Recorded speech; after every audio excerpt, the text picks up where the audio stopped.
Give them a short left field fence and they will come. In the Sacramento baseball park, an outfield fence that looks over the third baseman's shoulder breeds a shower of homers. Next on Woodie's World, baseball innovations.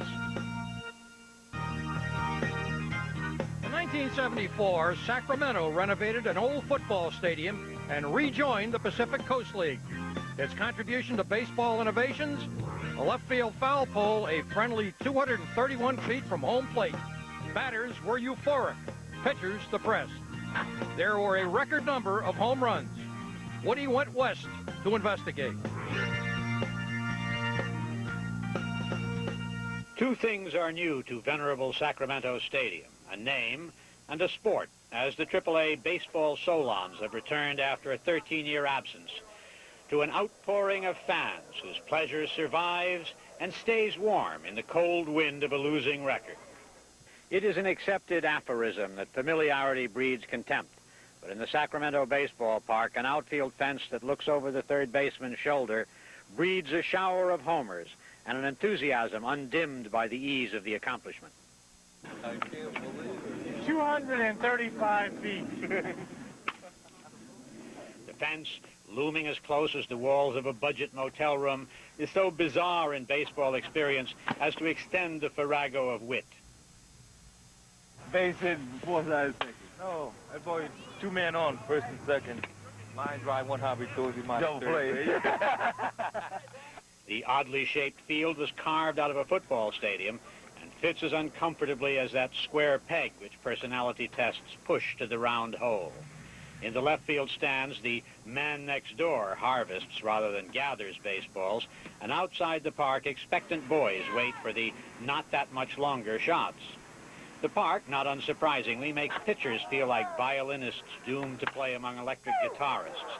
Nearly 400 homers here by mid-season suggest that few of them leave here without mortal wounds to the ego and the earned run average. Solon pitcher Tom Hausman feels a special pain at fate's softer blows. I'd rather see the hard hit balls, line drives, and all. I don't mind that too much. But when I see the home runs, I really get upset if they're the cheap ones.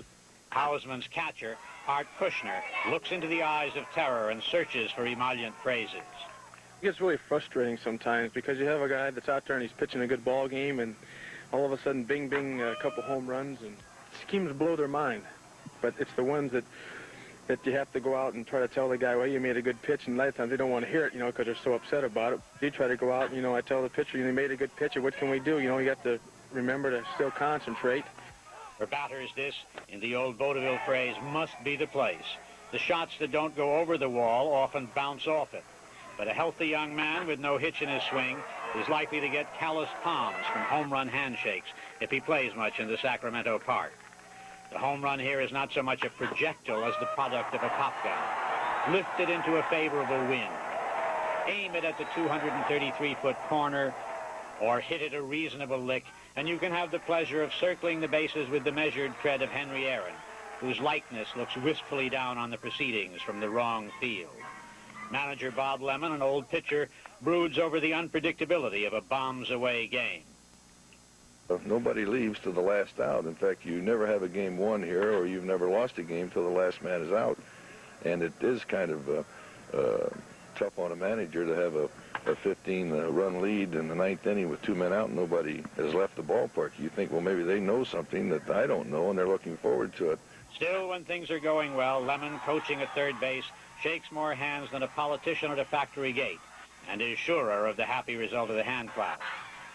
Pitcher Hausman, geared by his home run park more to survival than to the sensational, stood up against the fire of the Tucson Toros like William Tell's boy against a Tommy gun, and emerged, having seen a lot of apples fly, but the proud possessor of a neat 12-hit complete game victory, secured for him by 7 homers support.